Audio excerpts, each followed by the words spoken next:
નમસ્કાર દર્શક મિત્રો, HRRTC ન્યૂઝમાં આપનું હાર્દિક સ્વાગત છે। હું છું આપની સાથે સંધ્યા। તો સમાચારની શરૂઆત કરતા પહેલા નજર કરીશું આજના મુખ્ય સમાચાર પર। ભરૂચ જિલ્લામાં ઘરેલું ગેસ સિલિન્ડરને લઈ ગ્રાહકોએ એજન્સીઓ પર મચાવ્યો ભારે હોબાળો। ઘરેલું ગેસ સિલિન્ડર ન મળતા આક્રોશ વ્યક્ત કરાયો। પવિત્ર રમઝાન માસમાં ગેસ સિલિન્ડર ન મળતા મુસ્લિમ મહિલાઓમાં પણ ભારે રોષ। કડીથી મહારાષ્ટ્ર જતા પામોલીન તેલનો જથ્થો ટેન્કર ચાલકે રસ્તામાં સગે વગે કરી નાખ્યો। 48 લાખ રૂપિયાની છેતરપિંડીની ફરિયાદ નોંધાઈ। અંકલેશ્વરના અંદાળા ગામની લૂંટેરી દુલ્હનની ગેંગનો પર્દાફાશ થયો। 4 વરરાજા છેતરપિંડીનો ભોગ બનતા અંકલેશ્વરમાં પોલીસ ફરિયાદ। વાગડા પંથકના પીસાદ ગામે પિતરાએ ભાઈએ જ ભાઈની હત્યા કરતા પોલીસે કરી ધરપકડ। હત્યાનો ભેદ ઉકેલાયો। મક્તમપુરની નર્મદા દર્શન નજીક લોખંડના થાંભલો કટાઈ જવાના કારણે મોડી રાત્રિએ ધસી પડતા મોટી હોનારત ટળી। ભરૂચ શહેરમાં વિવિધ સ્થળોએ લોખંડના થાંભલાઓનું ચેકિંગ કરવું જરૂરી। અંકલેશ્વરના અંદાળા ગામ સાથે જોડાયેલ લૂંટેરી દુલ્હનનો ચોંકાવનારો મામલો સામે આવ્યો છે। આરોપ છે કે યુવતીએ ગેંગ સાથે મળીને 4 અલગ અલગ વરરાજાઓ સાથે લગ્ન કરી છેતરપિંડી કરી છે। આ સમગ્ર મામલે વરરાજા તથા તેમના પરિવારજનોએ અંકલેશ્વર બી ડિવિઝન પોલીસ મથકે પહોંચી ફરિયાદો નોંધાવી છે। બનાસકાંઠા જિલ્લાના ડીસા ખાતે રહેતા ગોકુલ પ્રજાપતિના શાળા સાથે આશરે ₹3 લાખમાં લગ્ન નક્કી કરવામાં આવ્યા હતા। નવઘણ ઉર્ફે ગોવિંદ દેસાઈ, રમેશ પ્રજાપતિ તેમજ સોનુ અને દરિયાબેન નામના ઈસમોએ યુવતી સાથે લગ્ન કરાવ્યા હોવાના આક્ષેપ કર્યો છે। લગ્ન બાદ થોડા દિવસોમાં જ યુવતીએ પરિવારના મરણ પ્રસંગનું બહાનું બતાવી પોતાના ગામ અંદાળા પરત જવાની વાત કહી હતી અને ત્યારબાદ તે પરત સાસરે આવી નહીં અને લગભગ 2 મહિના વીતી ગયા હોવા છતાં કોઈ સંપર્ક ન કરતા આખરે છેતરપિંડીનો ભોગ બન્યા હોવાનો અનુભવ થયો છે। આ રીતે લૂંટેરી દુલ્હન અને તેની ગેંગ દ્વારા 4 અલગ અલગ વરરાજાઓ સાથે છેતરપિંડી કરવામાં આવી હોવાના આક્ષેપો વચ્ચે આજે 3 વરરાજાઓના પરિવારજનોએ અંકલેશ્વર બી ડિવિઝન પોલીસ મથકે પહોંચીને યુવતી અને તેની ગેંગ વિરુદ્ધ ફરિયાદ નોંધાવી છે। ભરૂચ શહેરમાં પહેલીવાર એક ભવ્ય અને અભૂતપૂર્વ સાંસ્કૃતિક મેગા કાર્યક્રમનું આયોજન કરવામાં આવ્યું છે। દૂધધારા ડેરી દ્વારા 13 માર્ચે સાંજે 6 વાગ્યે દૂધધારા ડેરી ગ્રાઉન્ડ ખાતે નમોત્સવ મેગા મલ્ટીમીડિયા મ્યુઝિકલ શો યોજાનાર છે। આ કાર્યક્રમમાં દેશના વડાપ્રધાન નરેન્દ્ર મોદીના જીવન સંઘર્ષ અને પ્રેરણાદાયી સફરને અનોખી રંગમંચ શૈલીમાં રજૂ કરવામાં આવનાર છે। નમોત્સવ કાર્યક્રમ ભરૂચ શહેર અને જિલ્લાની જનતા માટે એક અનોખો સાંસ્કૃતિક અનુભવ બનશે। આ મેગા શોમાં 100થી વધુ કલાકારો દ્વારા ગીત, સંગીત, સાહિત્ય અને નૃત્યના માધ્યમથી વડાપ્રધાનના જીવન પ્રસંગોને જીવંત બનાવવામાં આવશે। બાળપણથી લઈને દેશના વડાપ્રધાન બનવા સુધીની તેમની જીવન યાત્રાને મલ્ટીમીડિયા થિયેટર ફોર્મેટ રજૂ કરવામાં આવશે। કાર્યક્રમને વધુ આકર્ષક બનાવવા માટે દિલ ધડક નૃત્ય પ્રસ્તુતિઓ અને ઝાંઝરમાન ડ્રોન શો, ભવ્ય આતશબાજી અને વિશાળ પ્રોપર્સનો પણ સમાવેશ કરવામાં આવ્યો છે। આ સમગ્ર કાર્યક્રમને પ્રખ્યાત લોક સાહિત્યકાર અને હાસ્ય કલાકાર સાઈરામ દવેર પોતાની અનોખી શૈલીમાં સંચાલિત કરશે।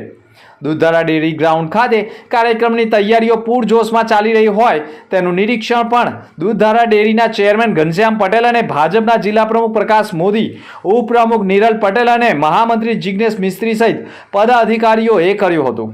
મુખ્યમંત્રી મહિલા સશક્તિકરણ કાર્યક્રમ અંતર્ગત વર્ષ 2025-26 માટે પાણી સમિતિની મહિલા સભ્યો માટે પાણી અને સ્વચ્છતા તથા મહિલા અધિકાર અને સ્વરોજગારી જાગૃતિ વિષયક ઉપર કાર્યશાળા જંબુસર ખાતે યોજાઈ હતી, જેમાં તાલુકાની વિવિધ ગ્રામ પંચાયતોની મહિલા સભ્યોએ હાજર આપી માર્ગદર્શન મેળવ્યું હતું। કાર્યક્રમની શરૂઆતના ડેપ્યુટી મેનેજર હેમેન્દ્ર દ્વારા મહેમાનોનું ભવ્ય સ્વાગત કરવામાં આવ્યું હતું। તેમણે કાર્યક્રમના ઉદ્દેશ અને પાણી વ્યવસ્થાપનમાં મહિલાઓની ભૂમિકા અંગે માહિતી આપી।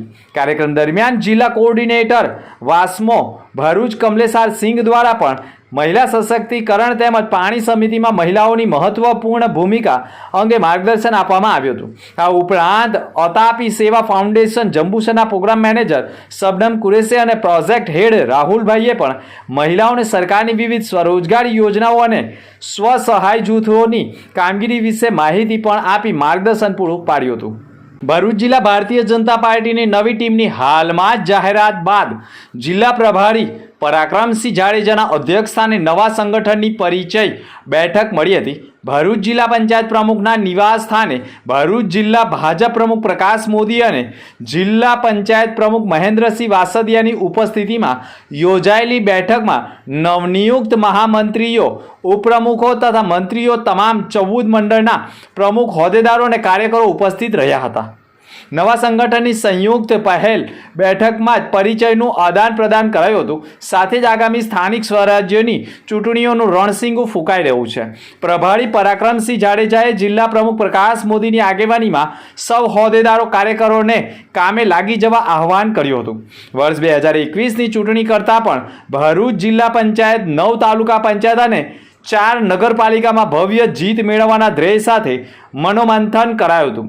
સાથે શુક્રવારે નેત્રંગમાં નાયબ મુખ્યમંત્રી હર્ષ સંઘવીની ઉપસ્થિતિમાં યોજાનારા કાર્યક્રમ, શનિવારે મુખ્યમંત્રી ભૂપેન્દ્ર પટેલના આગમન અને પ્રવાસને લઈ આયોજન અંગે ચર્ચા વિચારણા કરવામાં આવી હતી. ભરૂચના મક્તમપુર નર્મદા દર્શન સોસાયટી નજીક જાહેર માર્ગ ઉપર જ લોખંડનો થાંભલો જમીન નજીકથી જ કટાયેલો હોય, જેને બદલવાની તસ્દી દક્ષિણ ગુજરાત વીજ કંપનીએ ન લેતા વગર પવને અને વાવાઝોડાએ વિના જ મોડી રાત્રિએ એક અત્યંત કટાયેલો થાંભલો રાત્રિના 1 વાગ્યાના અરસામાં ધસી પડતા અને નજીક પાર કરેલા વાહનો ઉપર પડતા થાંભલાના પડવાના અવાજથી આજુબાજુના લોકો અડધી રાત્રિએ જાગી જતા અને થાંભલો ધસી પડતા વીજ પુરવઠો પણ ખોરવાઈ જતા, તેમજ આ જ થાંભલો દિવસ દરમિયાન પડ્યો હોત તો અનેક બાળકો અને અન્ય નાગરિકોના જીવનું જોખમ ઊભું થયું હોત તેવો અનુભવ સ્થાનિકો કરવા સાથે આવા કટાયેલા થાંભલાઓનો સર્વે કરવા અને પાણી પહેલા પાડ એટલે કે કટાયેલા થાંભલાઓ બદલવાની માંગ સાથે દક્ષિણ ગુજરાત વીજ કંપનીની બેદરકારીના કારણે કોઈ નિર્દોષ જીવ ન ગુમાવે તે પ્રકારે તંત્ર દ્વારા પ્રયાસ થાય તે જરૂરી બની ગયું છે. કડીથી મહારાષ્ટ્ર જતા પામોલીન તેલનો જથ્થો ટેન્કર ચાલકે બારોબાર સગે વગે કરી દેતા 38,45,000ની છેતરપિંડી અંગે અંકલેશ્વર બી ડિવિઝન પોલીસ મથકમાં ફરિયાદ નોંધાઈ છે. ગાંધીનગરના કડી ખાતેથી પામોલીન તેલનો જથ્થો લઈને ટેન્કર ચાલક સાજિદ અલી મોહમ્મદ ફારૂક મહારાષ્ટ્ર જવા નીકળ્યો હતો. તે દરમિયાન ચાલકે 38.45 લાખના મુદ્દામાલ સગે વગે કરી અંકલેશ્વર નેશનલ હાઈવે ઉપર આવેલા આરામ હોટલના કમ્પાઉન્ડમાં બિનવારસી હાલતમાં ખાલી મૂકી ફરાર થઈ ગયો હતો. છેતરપિંડી અંગે અંકલેશ્વર બી ડિવિઝન પોલીસ મથકમાં ગુનો દાખલ કરાયો છે. સમગ્ર ગુજરાતમાં કોમર્શિયલ ગેસ ઉપર રોક લાગી છે. ઘરેલું ગેસ સિલિન્ડરની પણ ધીરે ધીરે અછતો વર્તાઈ રહી હોય તેમ ઘણી ઔદ્યોગિક નગરીની કંપનીઓમાં પણ ખાણીપીણીની કેન્ટીનો ચલાવવામાં આવે છે અને કોમર્શિયલ ગેસ સિલિન્ડર સપ્લાય ઉપર રોક લાગતા જ ઘણી હોટલો અને કેન્ટીનોને અસર થઈ છે, જેના કારણે કંપનીમાં નોકરી કરતા કર્મચારીઓને પણ ઘરેથી ટિફિન લઈ જવાની નોબત આવી ગઈ હોય તેવા સંજોગોમાં ભરૂચ જિલ્લામાં પણ ચાની લારીઓ અને દુકાનો ઉપર ઘરેલું ગેસ ઊંચા ભાવે આપવામાં આવતા હોય અને સાચા અર્થમાં ઘરેલું ગેસ ગ્રાહકોને ન મળતા છેલ્લા 2 દિવસથી ભરૂચ જિલ્લામાં ચાલતી ગેસ એજન્સીઓ ઉપર ઓનલાઈન ગેસ સિલિન્ડર બુકિંગનો નંબર બંધ થતાં જ ગ્રાહકો ગેસ સિલિન્ડર બુકિંગ કરાવવા માટે ડોટ મૂકતા અને સર્વર ડાઉન છે, બુકિંગ નહીં થાય, ગેસ સિલિન્ડર ક્યારે મળશે તે અંગે કોઈ પણ યોગ્ય જવાબ ન મળતા અને ગેસ સિલિન્ડર વિના રાંધીશું કેવી રીતે તેવા ગ્રાહકોએ સવાલ પૂછતા એજન્સી તરફથી ગ્રાહકોને કહેવામાં આવે છે કે જાઓ કલેક્ટર કચેરી અને મામલતદાર કચેરીએ તેમ કહી ઘરેલું ગેસ સિલિન્ડર ગ્રાહકોને નહીં પહોંચે તો ઘરેલું ગ્રાહકો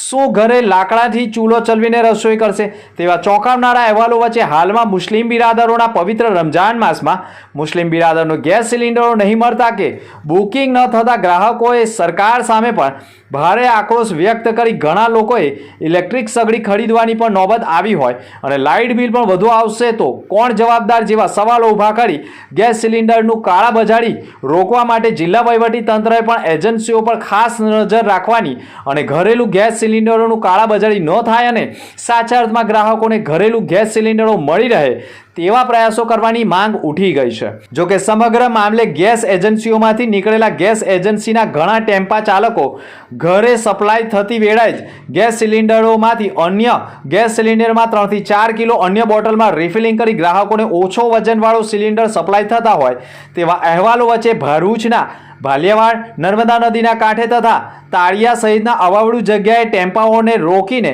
સિલિન્ડરમાં કૌભાંડ ચલાવાતું હોવાની ચોંકાવનારી બૂમો પણ ઉઠી રહી છે.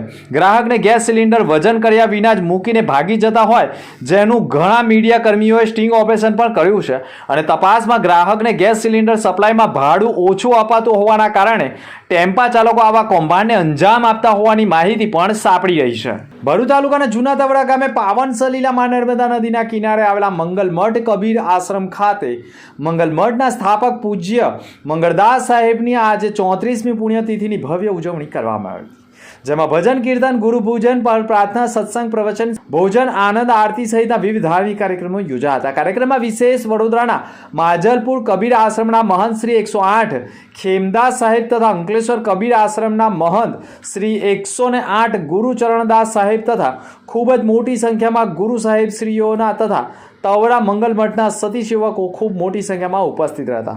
આ પ્રસંગે મંગળદાસ સાહેબે કરેલા કાર્યોનું વર્ણન કરવામાં આવ્યું હતું અને હંમેશા મંગળદાસ સાહેબ કહેતા કે ગુરુના ચરણોમાં જ રહેવાથી વ્યક્તિનું કલ્યાણ થતું હોય છે. ત્યારે આજે વિશેષ સાહેબની 34મી પુણ્યતિથિ નિમિત્તે વિશેષ કાર્યક્રમ યોજાયો હતો. અંતમાં ફરી એક નજર આજના મુખ્ય સમાચાર પર. ભરૂચ જિલ્લામાં ઘરેલું ગેસ સિલિન્ડરને લઈ ગ્રાહકોએ એજન્સીઓ ઉપર મચાવ્યો ભારે હોબાળો. ઘરેલું ગેસ સિલિન્ડર ન મળતા આક્રોશ વ્યક્ત કરાયો. પવિત્ર રમઝાન માસમાં ગેસ સિલિન્ડર ન મળતા મુસ્લિમ મહિલાઓમાં પણ ભારે રોષ. કડીથી મહારાષ્ટ્ર જતા પામોલીન તેલનો જથ્થો ટેન્કર ચાલકે રસ્તામાં સગેવગે કરી નાખ્યો. 48 લાખ રૂપિયાની છેતરપિંડીની ફરિયાદ નોંધાઈ. અંકલેશ્વરના અંદાળા ગામની લૂંટેરી દુલ્હનની ગેંગનો પર્દાફાશ થયો. 4 વરરાજા છેતરપિંડીનો ભોગ બનતા અંકલેશ્વરમાં પોલીસ ફરિયાદ. વાગડા પંથકના પીસાદ ગામે પિતરાએ ભાઈએ જ ભાઈની હત્યા કરતા પોલીસે કરી ધરપકડ. હત્યાનો ભેદ ઉકેલાયો. મક્તમપુરની નર્મદા દર્શન નજીક લોખંડના થાંભલો કટાઈ જવાના કારણે મોડી રાત્રિએ ધસી પડતા મોટી હોનારત ટળી. ભરૂચ શહેરમાં વિવિધ સ્થળોએ લોખંડના થાંભલાઓનું ચેકિંગ કરવું જરૂરી. તો હતા અત્યાર સુધીના સમાચાર. નવા સમાચાર સાથે ફરી મળીશું. નમસ્કાર.